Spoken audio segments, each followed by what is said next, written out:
இருக்கிறோம். எல்லாருக்கும் ஒரே மனநிலை இருப்பது இல்லை. சிலருக்கு சின்ன தலைவலி பெரிய பிரச்சனையா தெரியும். சிலருக்கு அதே தலைவலி இதெல்லாம் ஒரு தலைவலியா, நான்லாம் எவ்வளோ தலைவலியெல்லாம் தாங்கியிருக்கேன் அப்படின்னு சொல்ல தோணும். சில தலைவலியே இருந்தாலும் அதை வெளியே காட்டிக்க மாட்டாங்க, சொல்லவும் மாட்டாங்க. இப்படி ஒவ்வொருத்தரும் வித்தியாசமான பிரச்சனைகளை பார்த்து கொண்டிருக்கிறார்கள். இன்றைக்கு நாம் ஆராதிக்கிறோம், தேவனிடத்திலே நாம் ஜெபிக்கிறோம். ஆனால் நமக்கு முன்பாக இருக்கிற சவால்களையும் பிரச்சனைகளையும் தேவைகளையும் நாம் எப்படி பார்க்கிறோம்? எப்படிப்பட்ட மனநிலையோடு அந்த பிரச்சனையை நம்ம பார்க்கிறோம் என்பது ரொம்ப முக்கியம். ஆதியாகமம் 22:1 வாசிக்கலாம். ஆதியாகமம் 22:1. இந்த காரியங்கள் நடந்த பின்பு தேவன் ஆபிரகாமை சோதித்தார். எப்படி எனில், ஆபிரகாமே என்றார், உன் புத்திரனும் உன் ஏக சுதனும் உன் நேசகுமாரன் ஈசாக்கை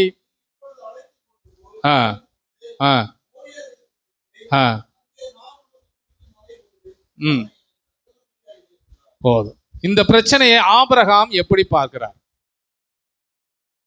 நான் சொன்ன ஒவ்வொருத்தரும் ஒவ்வொரு பிரச்சனையை ஒவ்வொரு மாதிரி பார்க்கிறோம். 25 வருஷம் காத்திருந்து பெற்ற மகன், அவரே சொல்றாரு, கர்த்தரே சொல்றாரு, நேசகுமாரன் அப்படின்னா நீ அதிகமாக நேசிக்கிற உன்னுடைய மகன், முதிர் வயதில பெற்றெடுத்த தங்க பிள்ளை. எவ்வளவு சொல்லல, தங்க பிள்ளை, அப்புறம் செல்ல பிள்ளை, அப்புறம் நிறைய பேர்லாம் வச்சிருப்போம். வளர்ந்ததுக்கு அப்புறம் அதெல்லாம் சொல்றோமா? சூழ்நிலைக்கு ஏற்ற மாதிரி. ஆனா சின்ன வயசுல அது என்ன சேட்டை பண்ணாலும் அது தங்க பிள்ளை தான். நம்மளை எட்டி உதைச்சாலும் அது தங்க பிள்ளை தான். வாயிலே அடிப்பான் சின்ன வயசுல, அப்பயும். ஆனா வளர்ந்து வந்ததுக்கு அப்புறம் அதே பிள்ளை எட்டி உதைச்சா தங்க பிள்ளைன்னு சொல்லுவோமா? சொல்ல மாட்டோம். சின்ன வயசுல விவரம் தெரிகிற வரைக்கும் அது என்ன சேட்டை பண்ணாலும், எவ்வளவு விலை உயர்ந்த பொருளை போட்டு உடைச்சாலும் அது என்ன பண்றது, நிறைய விஷயமான காரியங்களை செய்யும். குழந்தையில இருக்கும்போது எடுக்கக்கூடாதுன்னு எடுக்கும், இதை எடுக்காதுன்னா அதை தான் போட்டு இழுத்து விடும், என்னென்ன வேலை செய்யும். ஆனா எல்லாமே தங்க பிள்ளை, எவ்வளவு உடைச்சாலும். ஆனா ஒரு குறிப்பிட்ட ஏஜ் வயசு வந்ததுக்கு அப்புறம் ஏதாவது ஒரு திமிர் சேட்டை பண்ணிட்டு வந்தா அது தங்க பிள்ளை இல்லை, அது என்ன பிள்ளை? சேட்டை. திட்ட ஆரம்பிச்சிடும். இப்ப இங்க ஆபிரகாமை தேவன் சோதிக்கிறார். ஒரே மகனை பலி செலுத்த கேட்கிறார். நம்முடைய வீட்டுல 3 பேர் இருந்தா ஒன்ன கொடுத்துருவோம். 3 பேரையுமே கடவுள் கேட்டார்னா ஊழியத்துக்கு. இப்போ இங்க இது ஒரு சோதனை தான். ஆனா ஆபிரகாமுக்கு இது சோதனைன்னு தெரியாதுல்ல. நமக்கு பைபிள் எழுதப்பட்டதுனால ஆபிரகாமை சோதித்தார் என்று மோசே எழுதி வச்சிருக்கிறார். ஆனா ஆபிரகாமுக்கு தெரியாது கர்த்தர் நம்மளை டெஸ்ட் பண்றாரு அப்படின்னு அவருக்கு தெரியாது. அவர் என்ன நினைச்சிட்டாருன்னா, உண்மையிலேயே கேட்கிறாரு அப்படின்னு நினைச்சிட்டாரு. உண்மையில நினைச்சிட்டேன். இல்ல ஃபர்ஸ்டே உன்னை நான் ஒரு டெஸ்ட் வைக்கிறேன் அப்படின்னு சொல்லியிருந்தா, டெஸ்ட் தானே அப்படின்னு இவர் என்ன பண்ணிருக்கலாம், விழிப்பா இருக்கலாம். டெஸ்ட்னு சொல்லல, சோதனைன்னே சொல்லல. அவர் சொல்றாரு, உன் புத்திரனும் உன் ஏகசுதனும் உன் நேசகுமாரன் ஈசாக்க, இடமெல்லாம் சொல்லிட்டாரு. இப்பொழுது நீ அழைத்து கொண்டு மோரியா தேசத்துக்கு போ, அங்கே நான் உனக்கு குறிக்கும் மலைகளில் ஒன்றின் மேல் அவனை தகன பலியாக பலியிடு அப்படின்னு சொல்லிட்டார். ஒன்னே ஒண்ணுதான் இருக்கு. இந்த ஒன்னையும் அவர் கேட்கிறார். இதை தான் நான் சொன்னேன், பிரச்சனையை எப்படி இவர் டீல் பண்ண போறார், இதை எப்படி இவர் கையாள போகிறார். அதுக்கப்புறம் எதுவுமே சொல்லல ஆண்டவர், எதுவுமே பேசல ஆபிரகாம்கிட்ட. உடனே ஈசாக்கு காலையில எந்திரிச்சு, அதுக்கப்புறம் நடக்குது, காலையில எந்திரிச்சு எல்லாத்தையும் ரெடி பண்றாரு. என்ன ரெடி பண்றாரு? விறகு, நெருப்பு, கட்டை ரெண்டையும் ரெடி பண்ணிக்கிட்டாரு. கத்தியும் எடுத்து வச்சுக்கிட்டாரு. வேலைக்காரனை 2 பேரை கூப்பிட்டாரு. நம்ம ஒரு இடத்துக்கு போகணும், அவங்ககிட்டையும் உண்மையை சொல்ல, ஒரு இடத்துக்கு போகணும் வாங்க. ஈசாக்கையும் பிடிச்சிக்கிட்டாரு. ஆடை பிடிக்கிற மாதிரி ஈசாக்கு என்ன பண்ணிட்டாரு, பிடிச்சிக்கிட்டாரு. அவனும் எந்திரிக்கிறான் பாருங்க. காலையிலே நம்ம ஆட்களை காலையிலே எழுப்புனா எந்திரிப்பாங்களா? அவன் காலையிலே விழிப்போட எந்திரிச்சு, அப்பா எங்கேயோ கூப்பிடுறாரு, ரெடி ஆகுடா, நம்ம ஒரு இடத்துக்கு போனோம். சரிப்பா, கிளம்புறான். எதுவுமே கேட்கல, எல்லாமே எடுத்து வச்சாச்சு. கழுதை மேல எல்லாம் சேனாவை வச்சு எல்லாம் ரெடி பண்ணி புறப்படுறாங்க. புறப்பட்டு போய்கொண்டே இருக்கிறாங்க. ஆபிரகாமுடைய மனசுல என்னென்ன நினைவுகள்லாம் ஓடி இருக்கும், என்னென்ன நினைவுகள்லாம் ஓடி. இவர்கிட்ட மறுப்பும் சொல்ல முடியாது, ஏன்னா கொடுத்ததே அவர் தான். எதிர்த்தும் பேச முடியாது. அப்படின்னா நான் அவிவிசுவாசியா மாறிடுவேன். என்ன பண்றது? ஒண்ணுமே பண்ண வேணாம். அவர் சொல்லியிருக்காரு, அவர் சொல்றபடி செய்வோம்னு சொல்லிட்டு நேரம் மூவாய் வண்டி போகுது. ஒரு குறிப்பிட்ட தூரம் போன உடனே ஆபிரகாம் தன்னுடைய வேலைக்காரர்கள்லாம் பார்த்து, நீங்க இங்கேயே இருங்கள், நீங்க இங்கேயே, இதுக்கப்புறம் நீங்க வராதீங்க. ஏன் அப்படி சொல்லிட்டார? தேவ சித்தத்தை நிறைவேற முடியாம நீங்க ஒருவேளை தடையா இருந்துடலாம். ஒருவேளை ஈசாக்கு அவர் கட்டி அந்த விறகு மேல போடும்போது வேலைக்காரங்க பார்த்துக்கிட்டு, எல்லாம் மனுஷனா, ஒரே ஒரு குழந்தைய வச்சுக்கிட்டு இப்படி போய் சொன்னாரு வச்சாருன்னு இப்படி பண்றிய? போய் ஒருத்தன், நான் இங்க இருக்கேன்டா, போய் அந்த அம்மாவை கூட்டு வா, பெத்த மகனே ஒரு கொல்ல பாக்குறாரு, நீ போய் சாராவை கூட்டுவான்னு எதனா ஒன்று பண்ண வாய்ப்பு இருக்கு. அதனால அவர் சொல்லிட்டாரு. இவன் 2 பேரையும் பார்த்தாரு, இவனுங்க வாய் சும்மா இருக்காது, இவங்க என்னதான் சொல்லிடுவானுங்க, நீங்க இங்கே இருங்கடா, நானும் பிள்ளையாண்டானும் அவன் போயிட்டு அதுவும் திரும்ப வருவோம். எப்படி சொன்னாரு தெரியல. அவருக்குள்ள இருக்கிறதான ஃபெய்த், அவருக்குள்ள இருக்கிறதான விசுவாசம், எப்படி திரும்ப வருவான்னு இவர் சொன்னாரு? ஒரு கேள்விக்குறி இருக்குல்ல. அவர் தான் பலி செலுத்துறதுக்கு தானே சொல்லி கூட்டு போறாரு. பலி செலுத்திட்டா நானே என் பிள்ளையாண்டான்னு திரும்ப வருவோன்னு சொல்றாரு. அப்போ நம்ம ஒரு பிரச்சனை எப்படி கையாளுகிறோம் என்று சொன்னால், சோதனை வருகிறது, தேவை வருகிறது, பிரச்சனை வருகிறது, நம்ம நினைச்ச மாதிரி நம்ம வாழ்க்கை இல்ல. நம்ம ஒண்ணு நினைச்சோம், இந்த வருஷத்துல நிறைய செய்யணும், அதை செய்யணும்னு. ஆனா எதுவுமே ஒரு துளி அசைவு கூட இல்லை. எல்லாமே கட்டி போட்ட மாதிரி இருக்கு. இப்படியும் மூவ் பண்ண முடியல, இப்படியும் மூவ் பண்ண முடியல, இந்த பக்கம் ஒரு ஸ்டெப் வைக்க முடியல, இந்த பக்கம் ஒரு ஸ்டெப், எல்லா பக்கமும். அப்ப நான் என்ன, ஒரே இடத்துல நிக்கிற மாதிரியா இருக்கு, ஒரே ஸ்டாண்டர்ட் அட்டென்ஷன், அப்படியேதான் நிக்கிறேன். கொஞ்சமாவது ஒரு அசைவு, ஒரு மூவிங் இல்லைன்னா கொஞ்சம் வளர்ச்சி அப்படியே இருக்கு. என்ன பண்றது? அங்க பேசினவர் அதுக்கப்புறம் எங்கேயுமே பேசல, அதுக்கப்புறம் கடைசியா தான் பேசுறாரு, இடையில எங்கேயுமே பேசல. நன்றாக கவனிங்கள். சில நேரங்கள் சில தேவைகள், நம்முடைய ஆசைகள், நம்முடைய விருப்பங்கள் எல்லாம் ஜெபத்துல நம்ம வைப்போம். ஆனால் சில நேரங்களில் அது நடக்காது போல தோன்றும், ஒரு மூவிங் இல்லாத போல இருக்கும். நம்மளும் எவ்வளவு எஃபர்ட் போடுறோம், முயற்சி எடுக்கிறோம், நம்மளை யாரோ கட்டி போட்டது போல இருக்கிறதே, இதை நாம் எப்படி இதை சமாளித்து போகிறோம் என்று நாம் நினைக்க தோன்றும். இப்ப வேலைக்காரெல்லாம் நிப்பாட்டிட்டு ஈசாக்கையும் ஆபிரகாம் மட்டும் போறாங்க. அப்ப ஈசாக்கு ஒரு கேள்வி கேட்கிறாரு, வாசிங்க 22. நன்றாக கவனிங்கள். அப்பா, நெருப்பும் கட்டையும் இருக்கிறது, ஏன்னா நீங்க நமக்கு வந்திருக்கிற வேலைக்காரங்க நிப்பாட்டிட்டீங்க. இப்ப நெருப்பும் கட்டையும் இருக்கிறது, அடுத்தது என்ன சார்? தகன பலிக்கு கேக்குறான் ஈசாக்கு. அப்பா, நெருப்பும் கட்டையும் இருக்கிறது, ஏன்னா பலி செலுத்தணும்னா நெருப்பு, கட்டை, ஆடு வேணும். நெருப்பும் கட்டையும் இருக்கிறது, ஆட்டுக்குட்டி எங்கே? அதுக்கு ஆபிரகாம் என்ன சொல்றாரு? அதற்கு ஆபிரகாம், என் மகனே, எப்படி சொல்ல ஆரம்பித்தாரு? எப்படி இவருக்கு தெரியும் கர்த்தர் பார்த்து கொள்வார்னு? இது சொன்னாரா? நீ உன் மகனை சும்மா அப்படியே பாவனையா கூட்டிட்டு வாடா, நானும் சும்மா அப்படி சொல்ற மாதிரி சொல்றேன், சொன்னாரா? அங்க சொல்றாரு நாங்க திரும்ப வருவோம்னு சொல்றாரு. ஈசாக்கிட்ட என்ன சொல்றான்னா கர்த்தர் பார்த்து கொள்வாருன்னு சொல்றாரு. கர்த்தர் எங்க பார்த்து கொள்றது? கர்த்தர் தான் உன் மகனை பலி செலுத்துன்னு சொல்லிட்டாரு. ஏன் சொல்லியிருக்கலாம், இல்லப்பா ஆட்டுக்குட்டி நீதான், உன்னதான் நான் பலி செலுத்த போறேன்னு சொல்லியிருக்கலாம். எதுவுமே சொல்ல, கர்த்தர் பார்த்து கொள்வாரு. இங்க நெருப்பும் கட்டையும் இது எதை குறிக்குதுன்னா பலி செலுத்துறது. பலி என்பது நாம் ஆராதிக்கிற ஆராதனைகள், ஜெபங்கள், வேத வாசிப்பு, ஆண்டவர் சமூகத்தில் விழுந்து கிடக்கிறது, எல்லா ஜெபத்தையும் குறிக்கும். நெருப்பும் கட்டையும் இருக்கிறது. ஆனா எனக்கு ஆட்டுக்குட்டி, பலி செலுத்துறதுக்கு ஆட்டுக்குட்டி இல்ல.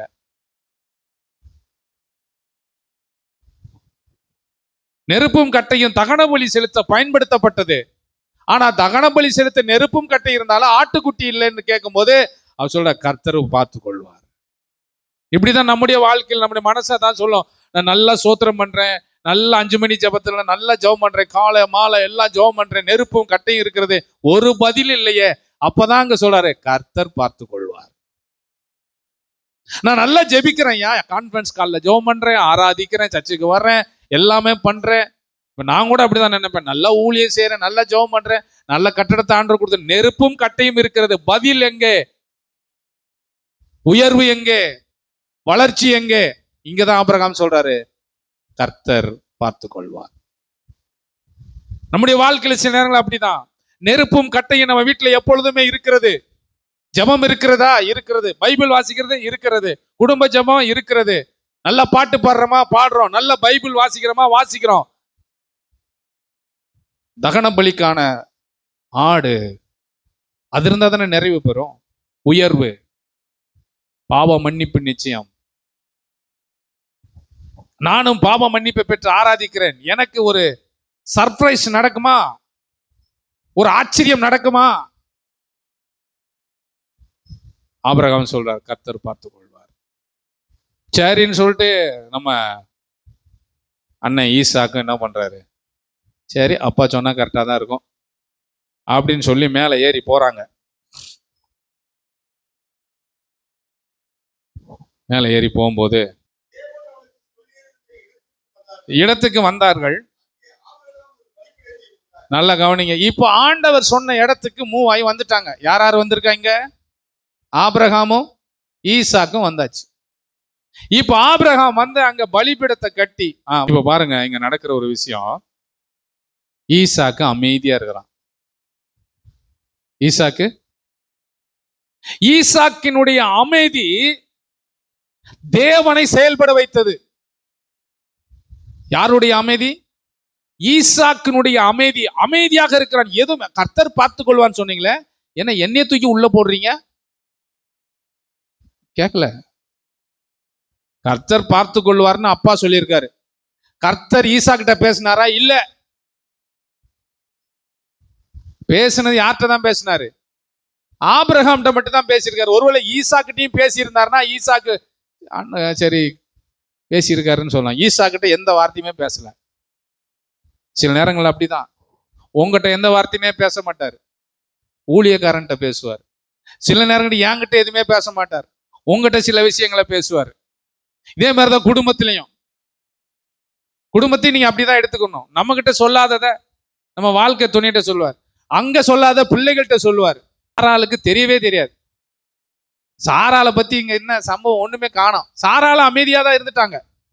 சரி பிள்ளைய கூட்டு போறையா, எங்க போற? அவங்களும் அமைதியா இருக்கிறாங்க. அவங்கள தடுத்து நிறுத்தி இருக்கிறாங்க. சொல்லியிருந்தா தடுத்து நிறுத்திருக்காங்க. எதுவுமே சொல்ல. அங்கேயும் சாராளுடைய அமைதியை நம்ம பார்க்கிறோம்.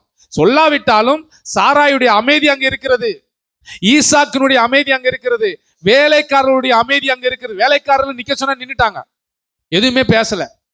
அதுக்கப்புறம் ஆபிரகாமுடைய அமைதி அங்க இருக்கிறது. நல்லா கவனி. ஆபிரகாமுடைய நிதானம், ஆபிரகாமுடைய பொறுமை அங்க இருக்கிறது. யாரும் அவசரப்படல பாருங்க, யாருமே அவசரப்படல. ஏங்க ஒருத்தனை கட்டுக்கு இது கட்டி தூக்கி போடுற வரைக்குமா ஒரு வாலிப பையன் அமைதியா இருப்பான்? அமைதியா இருக்கிறான். இந்த அமைதி, இவர்கள் எல்லாரும் அமைதியா இருந்து இவங்க அந்த பலி செலுத்துறதுக்காக அந்த மலையில போய் நிற்கும் போது இவர்களுடைய அமைதி தேவனை செயல்பட வைத்தது. தேவனை செயல்பட வைத்தது. யாருடைய அமைதி? ஈசாக்கினுடைய அமைதி, வேலைக்காரனுடைய அமைதி, சாராளுடைய அமைதி, ஆபிரகாமுடைய அமைதி மிகப்பெரிய ஆசீர்வாதத்தை கொண்டு வந்தது. இப்பதான் கட்டையில கடிக்கி ஈசாக்க போட்டாச்சு, கத்தி எடுக்கிறாரு. கத்தி எடுக்கும்போது ஆண்டவர் என்ன சொல்றாரு? வாசிங்க அந்த வசனத்தை. அப்பொழுது கர்த்தருடைய தூதனானவன் வானத்திலிருந்து, ஆபிரகாமே,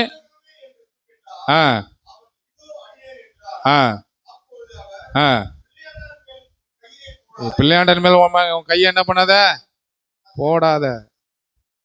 சில நேரங்கள் நம்முடைய அமைதி தேவனை செயல்பட வைக்கும். நம்முடைய பொறுமை தேவனை செயல்பட வைக்கும். சில நேரங்களில் பொறுமையா இருக்கிறது கஷ்டம். நம்ம ஆசைப்படுறது விருப்பப்படுறதுலாம் நடக்காது. ஆனால் அப்படியானால் நீங்க என்ன நினைக்கணும்? அவர் எதை விரும்புறாரோ அது என் வாழ்க்கையில நடக்கிறது என்பதை நீங்கள் புரிந்து கொள்ள வேண்டும். நான் விரும்பினது நடக்காவிட்டால் தேவன் விரும்பினது நடக்கிறது. ஆபிரகாம் விரும்பினது அங்க நடக்கல, தேவன் விரும்பினது அங்க நடக்கிறது. ஆமென் சொல்லுங்களேன். சில நேரங்கள் அப்படிதான், நம்ம விரும்புறது நடக்காது. ஊழியத்திலையும் சரி, குடும்பத்துல, படிப்புல, வேலை ஸ்தலத்துல நம்ம ஒண்ணு விரும்புவோம், அது நடக்கவே நடக்காது. அப்படின்னா என்ன அர்த்தம்னா, நான் விரும்பினது நடக்கல அப்படின்னா தேவன் சித்தம் என் குடும்பத்தில் நடந்து கொண்டிருக்கிறது, என் வாழ்க்கையில் நடந்து கொண்டிருக்கிறது, என்னுடைய எஜுகேஷன்ல நடக்குது, என்னுடைய ஒர்க்ல நடக்குது, என்னுடைய லைஃப்ல தேவ சித்தம் நடந்து கொண்டிருக்குது என்பதை நீங்கள் புரிந்து கொள்ளுங்கள். நீங்க நினைச்சதெல்லாம் நடந்துருச்சு அப்படின்னா தேவ சித்தம் உங்க வாழ்க்கையில இல்ல, உங்க சித்தம் தான் நடந்துட்டு இருக்கு. உங்க சித்தம் தான் நடக்குது. இங்க அப்படிதான் ஆபிரகாமுடைய வாழ்க்கையில அவன் விரும்பினது எப்படியாவது மகனை காப்பாற்றணும், மகனை எப்படியாவது. ஆனா அவன் அதெல்லாம் மறந்துட்டு ஆண்டவர் பார்த்து கொள்வார் என்று சொல்லி போய் அங்க பலியிடு செலுத்தும் போது, ஆனா உன் பிள்ளையாண்டன் மேல கைய போடாத. இவ்வளவு பொறுமையா இருக்க முடியுமா ஒரு மனுஷன்? இவ்வளவு நிதானமா செயல்பட முடியுமா ஒரு மனுஷன்? நமக்கு ஒரு பிரச்சனை வந்துச்சுன்னா, நமக்கு ஒரு கஷ்டம் வந்துச்சுன்னா நம்ம நிதானத்தை இழந்து விடுகிறோம், பொறுமையை இழந்து விடுகிறோம். ஒரு பண கஷ்டமோ இல்ல பண நெருக்கடியோ கடன் பிரச்சனையோ இல்ல ஏதோ ஒரு தேவை எது வந்தாலும் நாம நிதானத்தை இழந்து விடுகிறோம். நான் சொல்றேன் இன்னைக்கு உங்களுக்கு, நிதானத்தை, பொறுமையை இழந்து விடாதிருங்கள். உங்களுடைய அமைதியை இழந்து விடாதிருங்கள். நீங்கள் எந்த அளவுக்கு அமைதியா இருக்கிறீர்களோ அந்த அளவுக்கு தேவன் எழுந்தருளி நம்முடைய குடும்பத்துல, நம்முடைய பிள்ளைகளுடைய வாழ்க்கையில, நம்முடைய வாழ்க்கையில, நம்முடைய ஊழியத்தில் அவர் செயல்படுவார்.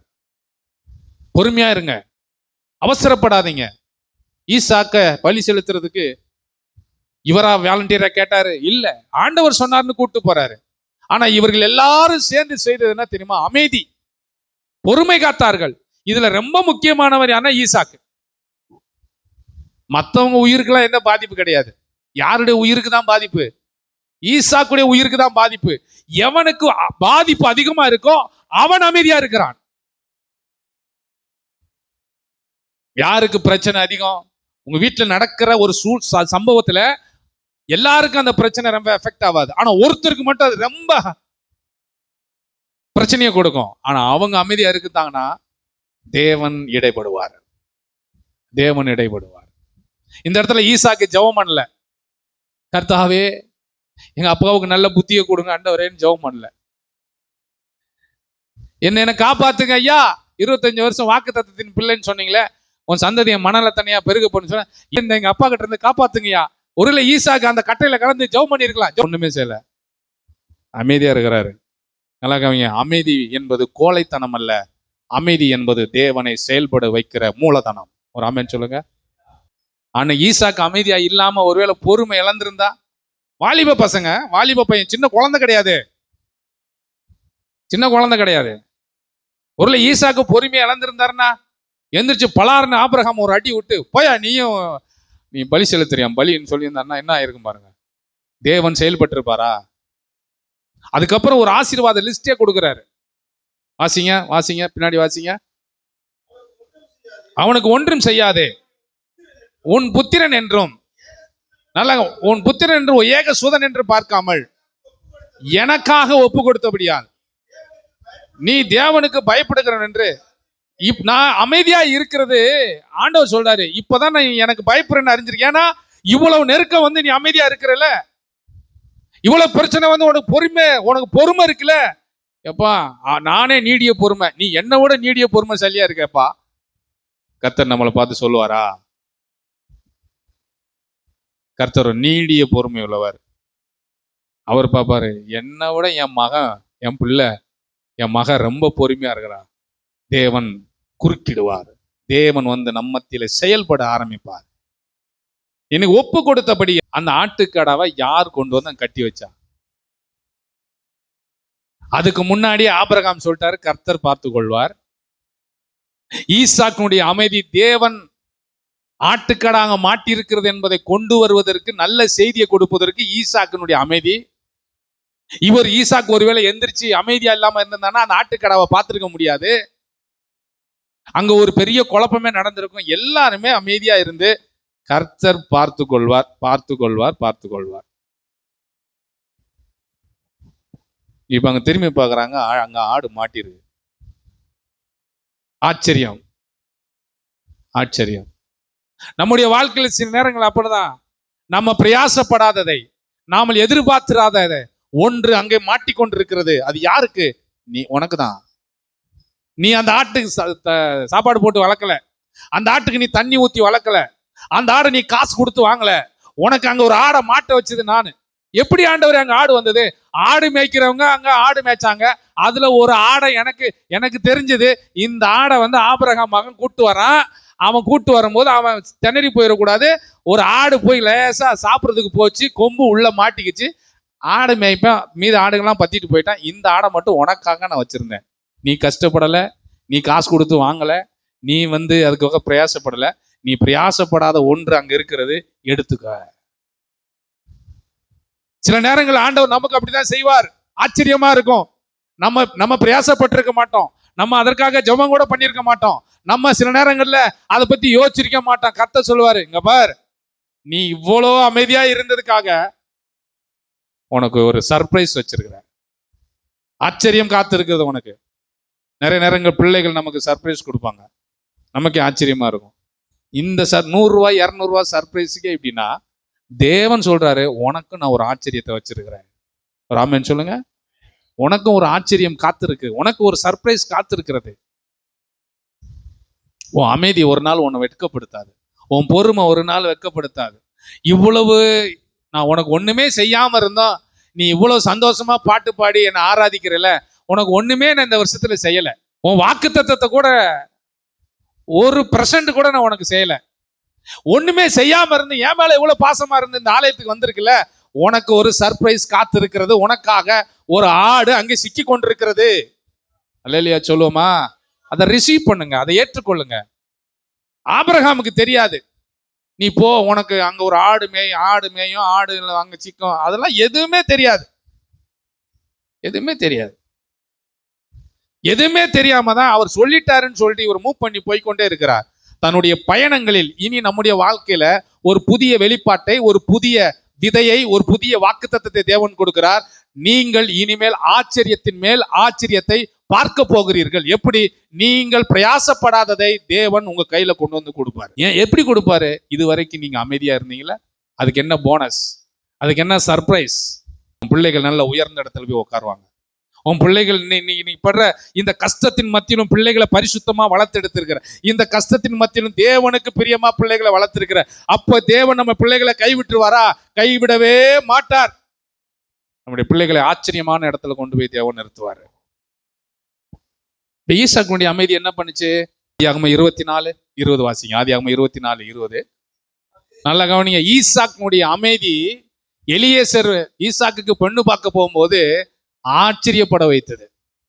ராமன் சொல்லுங்க. போன உடனே பொண்ணு கிடைச்சிருச்சுங்க. அதுக்கு என்ன காரணம்? ஈசாக்கினுடைய அமைதி. அப்பாவுக்கு கீழ்ப்படிஞ்சல. உனக்கு என்னடா சர்ப்ரைஸ்? உன் வாழ்க்கையில நீ எதிர்பார்த்திராத நல்ல வாழ்க்கை துணை நான் உனக்கு தருவேன். அதான் சர்ப்ரைஸ். அப்ப நம்முடைய வாழ்க்கையில ஆண்டவர் கொடுத்திருக்கிற ஒவ்வொன்றும் சர்ப்ரைஸ் தான், ஆச்சரியம் தான். அப்படிதான் நினைக்கணும். அவங்கவுங்களுக்கு ஏற்ற மாதிரி அவங்கவுங்களுக்கு கொடுத்துருக்காரு. யாரை கொடுத்தா யாரு சரியாவாங்களோ அவங்களுக்கு ஏற்ற மாதிரி கொடுத்துருக்குறாரு. இதுல குற்றம் சொல்வதற்கோ குறை சொல்வதற்கு இல்ல. உனக்கு இதை கொடுத்தா நீ கடைசி வரைக்கும் சரியா இருந்து அமைதியா இருந்து தேவ ராஜ்யத்துக்கு வருவன்னு தெரிஞ்சுதான் துணையை கொடுத்துருக்கிறாரு. சில நேரங்கள் நம்ம சொல்லலாம் வினையா அமைஞ்சால் இல்ல, நோ, அப்பனா நம்ம அவரை குறை சொல்ற மாதிரி மாறிடுவோம். அவர் இல்ல, என்னை அறிந்துதான் எனக்கு கொடுத்துருக்க. இது மாதிரி ஒவ்வொருத்தருக்குள்ள என்கிட்ட இருக்கிறதா உங்ககிட்ட இருக்கணும்னு எதிர்பார்க்கல. தேவன் ஈசாக்கினுடைய அமைதிக்கு கொடுத்த சர்ப்ரைஸ் என்ன தெரியுமா? ரெபேக்கா. போன உடனே எலியேசருக்கு ஆச்சரியமா இருக்குது. வந்த உடனே மாட்டிக்கிச்சப்பா, பார்த்த உடனே பிடிச்சு போச்சே, ஆச்சரிய வாழ்க்கை. அதுக்கப்புறம் ரெபேக்கால் வந்ததுக்கு அப்புறம் அவங்க அம்மா இறந்த துக்கம், அவன் வாழ்க்கையில சந்திக்காத பிரச்சனைகள் இல்லை, அவ்வளவு காரியங்கள் எல்லாம் நடந்த பின்பும் ரெபேக்கால் உள்ள வந்த உடனே ஆச்சரியப்படத்தக்க அளவுக்கு ஒரு சமாதானத்தை ஈசாக்கு உணர்ந்தான். அல்லேலூயா. அப்படி வாழ்க்கையில ஒன்றை புரிந்து கொள்ள வேண்டும். நான் அமைதியா இருக்கிறதுனால, நான் பொறுமையா இருக்கிறதுனால எனக்கு ஒண்ணும் இல்லை, எனக்கு ஒண்ணும் கொடுக்க மாட்டார்னு நினைக்காதீங்க. உங்களுக்கு ஒரு ஆச்சரியம் காத்திருக்கிறது. ஆச்சரியம் என்பது என்ன? நீங்க உங்க காசுல வர்றதில்லை, நீங்க கஷ்டப்பட்டு சம்பாதிக்கிறது அல்ல. இது நீங்க எதுவுமே பிரயாசமே எடுக்காத ஒன்றை தேவன் உங்களுக்காக ஆயத்தம் பண்ணி வச்சிருக்கிறார். ஆட்டுக்குட்டி அங்க யார் வச்சது தெரியாது. இல்ல சாரா கொண்டு வந்து கட்டி வச்சுட்டு போயிட்டாங்களா தெரியாம அப்படி கூட்டி வந்து, அவர் பைத்தியக்காரன் என் பிள்ளைய கூட்டு போறா, வெட்டி கிட்டி போட்டு போற, ஆடு குட்டியை போய் கட்டி வச்சுட்டு வாங்கடான்னு வேலைக்காரன் அமிச்சாரே கிடையாது. அங்க சிக்க வச்சது கர்த்தர். அந்த ஆட்டுக்குட்டியை சிக்க வச்சது யாரு? கர்த்தர். அப்ப நம்முடைய வாழ்க்கையில நமக்கென்று ஒரு சிக்க வைப்பாரு. அல்லேலூயா. ஒண்ணு சிக்கும், வசமா சிக்கும், வசமா சிக்கும். போய் ஆபிரகாம் கடாவை பிடித்து, அப்புறம் 22:13 ஆபிரகாம் தன் கண்களை ஏறெடுத்து பார்க்கும்போது இதோ பின்னாக புதரிலே தன் கொம்புகள் சிக்கி கொண்டிருந்த ஒரு ஆட்டுக்கடாவை கண்டான். அப்பொழுது ஆபிரகாம் போய் கடாவை பிடித்து அதை தன் குமாரனுக்காக தகன பலியிட்டான். அடுத்தது சொல்லுது, ஆபிரகாம் அந்த இடத்துக்கு யெகோவா ஈரே என்று பெயரிட்டான். அதனால் பார்த்து கொள்ளப்படும் என்று. அல்லேலூயா சொல்லுங்க, அல்லேலூயா. அதுக்கப்புறம் சொல்ல, யெகோவா ஈரே எல்லாம் பார்த்து கொள்வார். நீங்க எல்லாம் சொல்லணும், யெகோவா ஈரே சொல்லுங்க, யெகோவா ஈரே எல்லாம் பார்த்து கொள்வார்.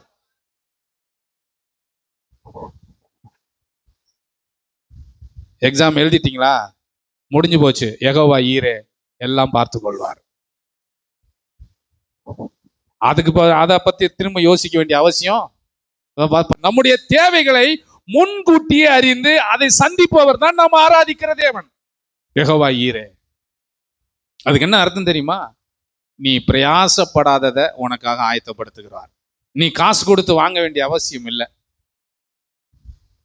அப்படி ஏதாவது உங்க வாழ்க்கையில் நடந்திருக்கா? ஏதாவது ஒரு இன்சிடென்ட், ஏதாவது ஒரு சம்பவம், நீங்க எதிர்பார்த்திராத ஒரு இடத்துல இருந்து உங்களுக்கு ஒரு சர்ப்ரைஸ் வந்திருக்கிறதா? சின்னதா இருக்கலாம், பெருசா இருக்கலாம், அதை பத்தி நோ மேட். வந்திருக்குல்ல, கர்த்தர் உங்களை செஞ்சிருக்கிறார். எங்க வாழ்க்கையிலும் கர்த்தர் செஞ்சிருக்கிறார். நான் எதிர்பார்த்திராத ஒன்றை எனக்கு தந்தார். யெகோவா ஈரே. இன்னைக்கு அதை செய்வாரா? இந்த வருஷம் செய்வாரா? இந்த மாசம் செய்வாரா? உங்களை ஆச்சரியத்துல பூரி பார்க்க போகிறார். ஏன்னா உங்களுடைய அமைதி இதெல்லாம் தேவனை செயல்பட வைக்கும். தனித்துவமாக இருந்தால் தேவன் எனக்காக யுத்தம் பண்ணுவார். அல்லேலூயா. உங்களுக்காக ஒரு சர்ப்ரைஸ் வச்சிருப்பாரு. நீங்க படிச்சு முடிச்சு எல்லாரும் இன்ட்ரிக்கு வருவாங்க, எல்லாருக்கும் அது கிடைக்காது. உங்களுக்குன்னு ஆயத்தப்படுத்தி வச்சிருந்தது உங்களுக்கென்றே கொடுப்பார். எத்தனை பேர் அந்த வேலைக்கு போட்டிட்டாலும் தேவன் உங்களுக்கு ஒரு ஆச்சரியத்தை கர்த்தர் வச்சிருக்கிறார். ஏன்னா நீங்க இவ்வளவு காலம் தேவனுக்கு உண்மையாய் அமைதியாய் அவரை பின்பற்றி வந்தபடியினால். எங்க உலகத்தில் இருக்கிற ஒரு ஃப்ரெண்டே நமக்கு சர்ப்ரைஸ் கொடுக்கும்போது நம்ம அப்பா நமக்கு சர்ப்ரைஸ் கொடுக்க மாட்டாரா? ஆமென் சொல்றீங்களா? கொடுக்க மாட்டாரா என்ன? நம்முடைய தேவன் நமக்கு ஆச்சரியங்களை வச்சிருக்கிறார். சங்கீதக்காரன் சொல்லும்போது சொல்றான், என் நாவில் சொல் பிரவாதற்கு முன்னே இதோ கர்த்தர் அதையெல்லாம் நீர் அறிந்திருக்கிறீர். நன்ற கவனிங்க. என் வாழ்க்கைக்கு தேவையான எல்லாத்தையும் நான் ஜெபம் பண்ணி தான் பெற்றுக்கொள்ளணுமா? இல்ல, என்னைக்கோ ஒரு நாள் நான் ஜெபம் பண்ணிட்டு மறந்து போய் விட்டு இருக்கிறேன். இல்ல, நான் அதுக்காக பிரயாசப்பட்டது இல்லை, அதுக்காக ஜெபம் பண்ணது கூட கிடையாது. சர்ப்ரைஸா ஒண்ணு வந்து நிக்கும், ஆச்சரியமா வந்து நிக்கும். அங்க கடா மாட்டி இருக்கிறது போல எனக்குன்னு ஒண்ணு மாட்ட வைப்பாரு, வந்து நிக்கும். அன்னைக்கு நான் உட்காந்து யோசிச்சு பார்ப்பேன், இதுக்கெல்லாம் நான் தகுதியா? தகுதியே இல்லை. சாட்சி சொல்லுவோம், தகுதி இல்லாத என்னை ஆண்டவர் என்னை தகுதிப்படுத்தினார். ஆச்சரியத்தில் என்னை மூழ்கடித்திருக்கிறார். ஆச்சரியத்தின் மேல் ஆச்சரியத்தை நான் பார்க்கிறேன்.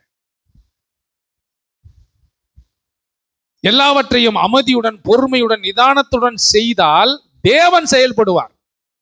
அமைதிக்கு பின்னாக தேவன் நம்முடைய வாழ்க்கையில் இடைப்படுவார். எப்படி மத்தேயுக்கும் மல்கியா புஸ்தகத்துக்கு 400 வருஷம் அமைதி தேவன் செயல்பட்டார். இன்றைக்கு இஸ்ரவேல்ல யுத்தம் நடக்கிறது, தேவன் அமைதியாக இருக்கிறார். தேவன் எப்படி இருக்கிறார்? சைலண்டா இருக்கிறார். அடிச்சுக்கிறீங்களா? அடிச்சுங்க. குண்டு போடுறியா? போடு. நீ போடுறியா? நீ போடு. அடிக்கிறியா? அடி. அமைதியா இருக்கிறார். ஒரு நாள் வருகிறது, ஒலிவ மலையில வந்து அவர் கால் நிற்கும், நாவுகள் யாவும் அறிக்கையிடும். அன்றைக்கு வந்து ஜட்ஜ்மெண்ட். இன்னைக்கு அமைதியா இருக்கிறாரு. நான் கூட நினைப்பேன், என்ன புரிஞ்சு கொள்ளணும், எல்லாவற்றையும் நான் அமைதியோடு இருக்கிறேன். எதுக்கு? தேவன் செயல்படுவதற்கு. ஆச்சரியத்தின் மேல் ஆச்சரியம். மத்தேயு 6:1-8 சொல்லப்பட்டிருக்கிறது. மத்தேயு 6ஆம் அதிகாரம் எடுத்துக்கொள்ளுங்கள். மத்தேயு 6:1-8. அவர்களைப் போல நீங்கள் செய்யாதிருங்கள். உங்கள் பிதாவை நோக்கி நீங்கள் வேண்டிக் கொள்ளுகிறதற்கு முன்னமே உங்களுக்கு இன்னது தேவை என்று அவர் அறிந்திருக்கிறார். எப்படி ஆபிரகாமுக்கு ஈசாக்குக்கு எப்படி ஆர்டர் மாற்றோ அது போல நமக்கும் ஒண்ணு மாட்டோம். நமக்கு ஒரு புதிய ஐடியாவை தருவார். நமக்கு ஒரு புதிய யோசனை நடக்கும். ஆச்சரியத்தின் மேல் ஆச்சரியம். நமக்கு ஒரு சர்ப்ரைஸ் கர்த்தர் வச்சிருக்கிறார். எப்படி ஆபிரகாமுக்கு ஈசாக்குக்கும் கர்த்தர் ஒரு சர்ப்ரைஸ் கொடுத்தார். அவனுங்களே ஈசாக்கு எதிர்த்து நின்று ஆச்சரியமா பாக்குறான். கர்த்தர் பார்த்துக்கொள்வான்னு சொன்னீங்கப்பா, ஆனா இந்த மாதிரிலாம் நான் என் வாழ்க்கையில பார்த்ததே இல்லை. நம்ம பேசிக்கொள்வோம், பாஸ்டர் என் வாழ்க்கையில எவ்வளோ பட்டிருக்கேன் பாஸ்டர், ஆனா இந்த மாதிரி ஆண்டவர் செய்வார்னு நான் கொஞ்சம் கூட எதிர்பார்க்கல. அதுக்கு என்ன ரீசன்? நீங்கள் அவருக்காக காத்திருந்த காத்திருப்பு, அவருக்காக நீங்கள் பட்ட பாடுகள், அவருக்காக நீங்கள் காத்திருந்த அந்த அமைதி, அதுதான் இன்றைக்கு தேவனை செயல்பட வைத்திருக்கிறது. யோவான் 4:38 என்ன சொல்றார்? நானே வாசிக்கிறேன். நீங்கள் பிரயாசப்பட்டு பயிரிடாததை அறுக்க நான் உங்களை அனுப்பினேன். மற்றவர்கள் பிரயாசப்பட்டார்கள், அவர்களுடைய பிரயாசத்தின் பலனை நீங்கள் பெற்றீர்கள். நன்றாய் கவனியுங்கள். நீங்கள் பிரயாசப்பட்டு பயிரிடாததை நான் அறுக்க உங்களை அனுப்பினேன். நீங்க பிரயாசப்படல, யாரோ ஒருத்தர் பிரயாசப்பட்டாங்க, அதை நான் உங்களை அறுக்கிறதுக்கு அனுப்புனேன், அறுத்து களஞ்சியத்தில் சேர்க்கிறதற்கு. மற்றவர்கள் பிரயாசப்பட்டார்கள், அவருடைய பிரயாசத்தின் பலனை நீங்கள் பெற்றிருக்கிறீர்கள். இந்த ஆசீர்வாதம் நமக்கு வேணுமா வேணாமா? நம்முடைய வாழ்க்கையில நானே எல்லாத்தையும் பிரயாசப்பட்டு சோர்ந்து போயிருவேன். சில நேரங்கள் ஆண்டவர் சொல்வாரு, நீ சிலதை பிரயாசப்படாததை நான் உனக்கு தருவேன். அதுதான் போனஸ், எக்ஸ்ட்ரா, சர்ப்ரைஸ், ஆச்சரியம். அங்க ஆட்டு கடா மாட்டினது போல எலியாவுக்கும் ஒண்ணு மாட்டுச்சு. எலியா சோர்ந்து போய் கிடக்கும் போது 1 ராஜாக்கள் 19:6 அவன் விழித்து பார்க்கிற போது இதோ தலையிலே சுடப்பட்ட அடையும் ஒரு பாத்திரத்திலே தண்ணீரும் அவன் தலைமாட்டிலே இருந்தது. சர்ப்ரைஸ். மாவை எடுக்கல, மாவை பிணையல, நெருப்பு மூட்டல, அடைய சுடல, எதுவுமே பண்ணல. காலைல தூங்கி எந்திரிச்சு உட்காந்து பார்த்தா பெட் காஃபி மாதிரி ரெடியா அங்க இருக்கு. என்னைக்கு ஆனா நம்ம ஆண்டவர், ஏய் உனக்கு வந்த துணை கொடுக்கணும் பரவாயில்ல, நான் தரேன்டா உனக்கு சர்ப்ரைஸ். ஏன்னா உன் பொறுமையையும் உன் நிதானத்தையும் நான் அறிந்திருக்கிறேன். சில நேரங்கள்ல உன் பிள்ளைகளும் உன் குடும்பத்தாரும் ஆச்சரியப்படுற அளவுக்கு உனக்கு ஒரு நான் சர்ப்ரைஸ் தரேன். என்னன்னா, இவன் எழுந்து விழுந்து பார்க்கிற போது இதோ தலையில சுடப்பட்ட அடையும் ஒரு பாத்திரத்துல தண்ணீரும் அவள் தலைமாட்டில் இருந்தது. பெண்களுக்கும் சொல்றேன், உங்களுக்கு அப்படி கிடைக்காம இருந்திருக்கலாம், உங்களுக்கும் யாரும் செய்யாம இருந்திருக்கலாம். நல்ல ஒரு இது வரைக்கும் ஒரு புடவை எடுத்து கொடுக்கல, ஒரு அதை எடுத்து கொடுக்கல, தங்க நகை எடுத்து இதே இருக்கலாம். ஆனா நான் சொல்றேன், அப்பா பாக்குறாரு உங்களை, மகளே நீ அந்த வீட்டுக்கு போனதுல இருந்து உன்னை இவ்வளவு ரொம்ப துன்பப்படுத்துறாங்கல்ல, உனக்கு ஒரு சர்ப்ரைஸ் வச்சிருக்கேன் பாரு. அவங்க மூக்கு மேல கை வச்சு ஆச்சரியப்பட அளவுக்கு நான் உன்னை உயர்த்திருவேன் பாருன்னு உங்களுக்கு தான் கர்த்தர் பேசி கொண்டிருக்கிறாரு. அல்லேலூயா சொல்ல மாட்டீங்களா? சர்ப்ரைஸ், ஆச்சரியத்தின் மேல் ஆச்சரியத்தை கர்த்தர் வைத்திருக்கிறார். என்னைக்கு இப்ப எலியாவுக்கு யார் அங்க சுட்டது? யாரு சுட்டது? தூதனே கொண்டு வரான். தூதனே கொண்டு வர, காக்கா கொண்டு வர்றது இல்ல, தூதனே கொண்டு வரான். தலையில சுடப்பட்ட அடையும் ஒரு பாத்திரத்துல தண்ணீரும் அவன் தலைமாட்டில் இருந்தது. அப்பொழுது அவன் புசித்து குடித்து திரும்பவும் படுத்து கொண்டான். நல்லா தூங்குடா, நல்லா தூங்கு. தூங்குறியா? தூங்கு தூங்கு.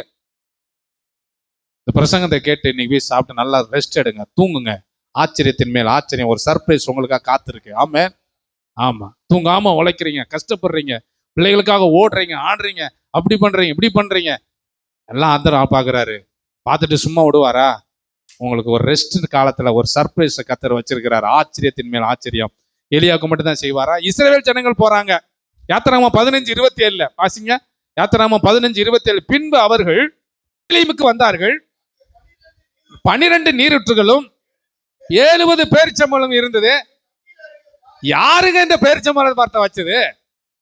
யாரு அங்க நீரூற்று எல்லாம் உண்டாக்கினது?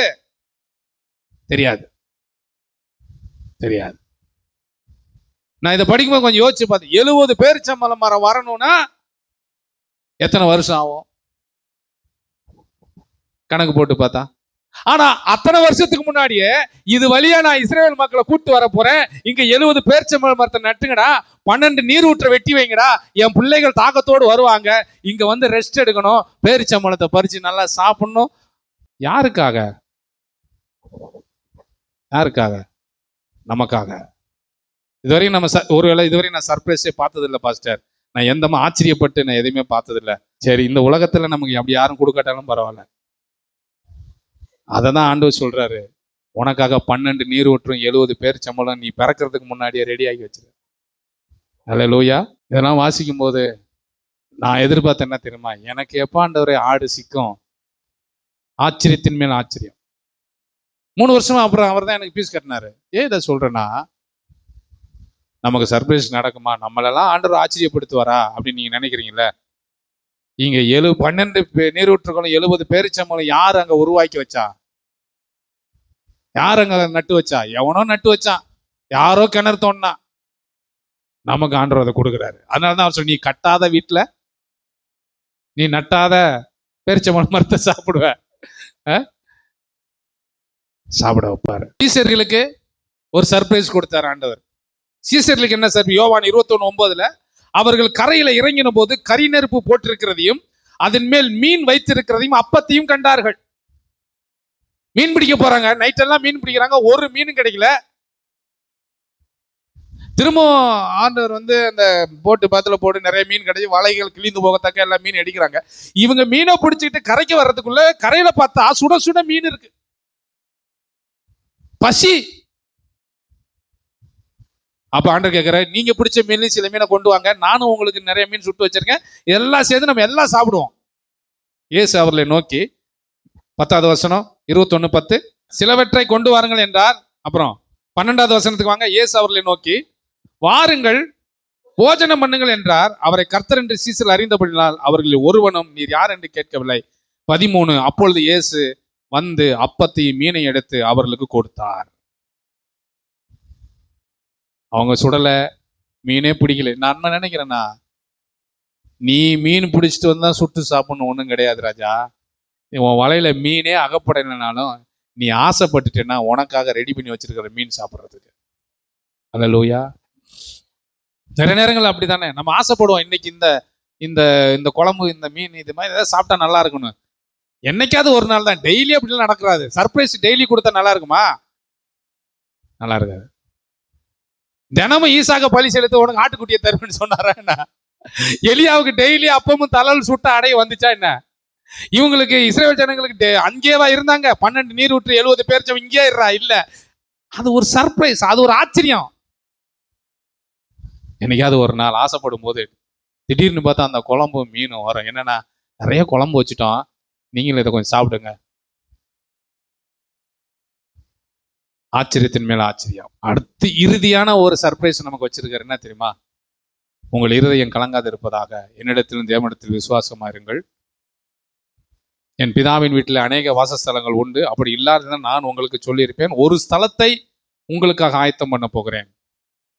இதுல மிகப்பெரிய சர்ப்ரைஸ் என்ன தெரியுமா? நம் நிரந்தரமாக வசிப்பதற்கு ஒரு ஸ்தலத்தை தேவன் நமக்காக கட்டி கொண்டிருக்கிறார். கட்ட போறேன்னு சொன்னாரு. என்ன டிசைன் தெரியாது, எப்படி அங்க நம்ம போய் இருக்க போறோம் தெரியாது. அதுதான் மிகப்பெரிய ஆச்சரியத்தின் மேல் ஆச்சரியம். நம்மளே போய் நின்று பார்ப்போம், இவ்வளோ பெரிய இந்த வீட்டுக்கு வர்றதுக்குறா. அது கடைசி காலம். அது நம்முடைய வாழ்வு இந்த பூமியில முடிந்த பின்பு நமக்கு வைத்திருக்கிற ஆச்சரியம்.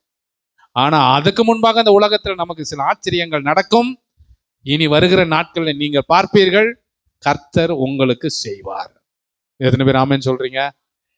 செய்வார். ஆச்சரியத்தின் மேல் ஆச்சரியம். எலும்பின